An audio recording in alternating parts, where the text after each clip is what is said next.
Le Grand Matin Sud Radio, 5h-10h. Patrick Roger, Cécile de Ménibus. 8h22, ce matin, nous sommes avec Walter. C'était bien, Walter, hier, le point virgule, il y avait du monde. C'était bien, c'était rempli, c'était la première, je suis super. Mais je suis quand même content d'être là. Mais les gens ont payé ou pas, ou ils sont venus gratos? Pardon? Non, tout le monde a payé. Moi, je ne m'intéresse qu'à l'argent. Et par conséquent, tout le monde a payé, comme ici, vous avez payé. Mais vous parce que c'est déjà ma 4e chronique. Oui, c'est vrai, c'est ma 4e chronique. Non, c'est vrai, je suis content. C'est la dernière. C'est la dernière? Ah, mais je ne savais pas, parce que moi, je ne suis pas si cher, mais en tout cas, ça veut dire que je n'ai pas encore été viré. Parce que je sais bien que j'ai reçu des mails, j'ai été un peu fort sur les 3 premières, j'admets. Et c'est pour ça qu'aujourd'hui, je vais mettre un peu la pédale douce. D'ailleurs, en parlant de pédale, je vais parler des homosexuels et de l'interdiction des chants homophobes dans le foot. Je voudrais reparler de ce sujet parce que je suis contre. Alors, c'est pas pour parler de la victoire du PSG, je m'en fous complètement. Je m'en fous, c'est parce que j'en ai rien à foutre du club sponsorisé par le Qatar. Et donc, en fait, je m'en fiche complètement. Mais par contre, j'aime bien les homosexuels. Ça, j'aime bien les homosexuels. Je précise, j'adore. Ils sont marrants, ils sont drôles, ils n'ont pas d'enfants, ils sont misogynes. C'est les seules personnes que je connais qui sont encore plus misogynes que moi. Donc, vraiment, j'adore les PD. Et c'est pour ça que je suis contre l'homophobie. Parce que pour moi, honnêtement, franchement, l'homophobie, c'est un truc de PD. Par contre, j'aime le foot. Et honnêtement, là, ça ne va plus être possible, ces trucs-là. Moi, j'ai été beaucoup au football, au stade, et avec tout ce que j'ai raconté dans le temps. Mais si les règles d'aujourd'hui s'appliquaient, je ne serais pas là. Je serais en train de jouer aux cartes avec Balkany. Non, mais vraiment. Et moi, j'ai envie de dire... Madame la ministre, vous voulez faire des règles, c'est très bien, c'est très gentil, soyez indulgents. Vous savez, moi j'ai été au football, le supporter de base, il est peut-être un peu homophobe, c'est vrai, mais il faut le pardonner. Il baisse beaucoup moins que le PD moyen. Il est frustré. Non, mais c'est vrai. Et après on dit, le joueur, il va être mal parce qu'on va faire ceci, on va lui dire cela. Et, le joueur, vous savez, il s'en fout. On lui dit, enculé, il s'en remettra. Avec ce qu'il gagne. Non, mais c'est vrai, parce que pendant le match à jouer, il va se faire traiter enfoiré parce qu'il a raté un penalty. Mais le lendemain, le supporter qu'il croise devant l'idole, il demande un autographe, il lui propose de faire un selfie, une pipe, il lui demande une place pour le prochain match, parce que la différence c'est que le supporter, lui, il fait ses courses au Lidl. Vous voyez, c'est ça la différence. Mais Walter, il y a quand même des soucis dans le foot, vous le savez, homophobie, xénophobie, antisémitisme, enfin tout ça quoi. C'est pas facile à dire. Oui, non, mais je sais, c'est pas facile, mais ça existe. Mais je suis d'accord, la xénophobie et le racisme dans le football, c'est débile, d'autant qu'il y a plus d'étrangers sur les terrains français que dans la moitié de l'Afrique. Quand tu as l'antisémitisme dans le foot, Là, honnêtement, ça c'est absurde. J'ai déjà entendu des trucs.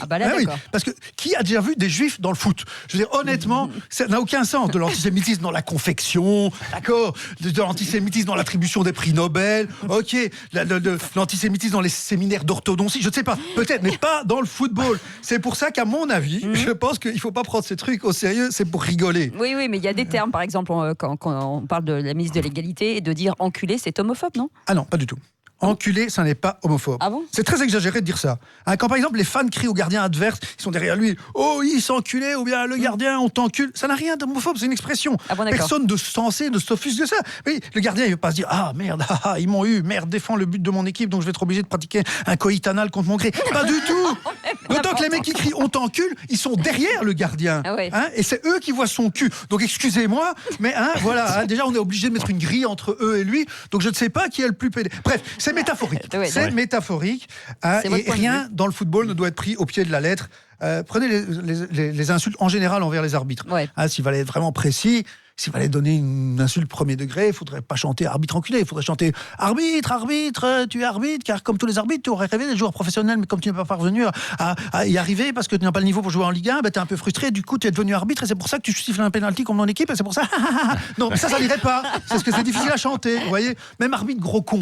Arbitre gros con, c'est grossier. Mais con, à la base, ça désigne le sexe de la femme. Vous voyez, c'est bon que les gens soient incultes parce que sinon, dans les 3 prochaines semaines, on aura une manif des Femen pour interdire le mot con. Le seul avantage, c'est qu'on aura une farandole de Nibar sur BFM Télé. Mais sinon, voilà, on va tout. Ou arbitre fils de pute. T'imagines si ça devait être vrai. Tu dois vérifier que c'est vrai. Chaque fois qu'un arbitre met un carton rouge ou jaune, d'ailleurs, un mec de ton équipe, t'imagines, tu dois attendre 3 semaines pour l'appeler et dire allô, monsieur l'arbitre, j'ai vérifié, vous êtes un fils de pute. Et félicitations, votre maman est très professionnelle. Ça ne va pas, c'est vraiment beaucoup trop compliqué. On ne peut pas demander. En clair, on peut dire n'importe quoi du temps que c'est marrant, c'est ça. Voilà, c'est exactement ça. On peut dire exactement. D'ailleurs, je vais vous confier une chose, Cécile. Ouais, quoi? Eh bien, un truc faux et gratuit, ça peut être vraiment très marrant. Ça peut être vraiment très marrant. Vous savez, je crois que c'est Elisabeth ici qui avait dit que le PSG c'était moins marrant depuis qu'il n'y avait plus de fachos. Et je vais vous dire, ils ont des fachos marrants. Parce que moi, j'ai des copains, là, avant que ça ait été repris, comme je le disais, par le Qatar, il y avait des mecs marrants, et c'est rare quand même les fachos marrants, parce que vous savez, Himmler, je suis pas sûr que c'était la grande fête, tu vois. Hein, et ben, les gars, ils chantaient des trucs, un vieux chant. Je vous le fais, hein, mais c'est vraiment, je suis gêné de le faire, hein, je vais le faire. Mais je suis gêné, hein, vraiment, je suis gêné. Ils chantaient quand ils jouaient contre Auxerre, Giroud est pédophile, il aime les enfants, il va de ville en ville leur faire des attouchements. C'est marrant, c'est hyper marrant. C'est pas drôle. Mais si, c'est super drôle. Mais vous savez pourquoi c'est drôle? Parce que Giroud n'est absolument pas pédophile, sinon ce serait sinistre. Mais non, il n'a absolument rien de pédophile. Moi, j'ai eu la chance de parler avec lui. C'est un homme charmant. J'ai parlé avec lui pendant une demi-heure. Il n'a jamais enculé de gosse pendant la demi-heure. On était ensemble. Il n'a jamais mis sa main dans la culotte d'un enfant. Ce qui prouve bien l'absurdité de ces colibés. Vous comprenez? Oui, mais vous pensez que cette sensibilité accrue, elle vient d'où finalement? À mon avis, ça a commencé justement au PSG, quand le final de la Coupe de France, PSG-Lens, ils ont fait chômeur, consanguin, pédophile, bienvenue chez les ch'tis. Honnêtement, on était censés être tous ch'tis.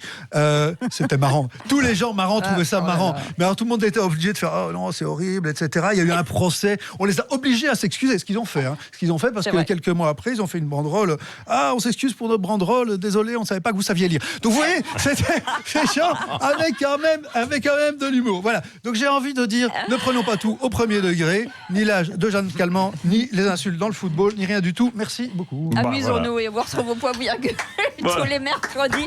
Je ne sais pas si je dois l'applaudir. J'hésite. Je vais le faire que d'une main. Qu'est-ce qui se passe, Cécile? C'est la première fois que vous faites ça. Je l'adore. Voilà. Merci beaucoup, Walter. On vous retrouve, avec plaisir, tout plaisir. Jeudi prochain. Et on vous retrouve sur les réseaux sociaux, évidemment. Bien sûr. Ça va déferler sur les réseaux sociaux. Bougez pas. Restez avec nous dans un instant. C'est la suite du Grand Matin, 8h29.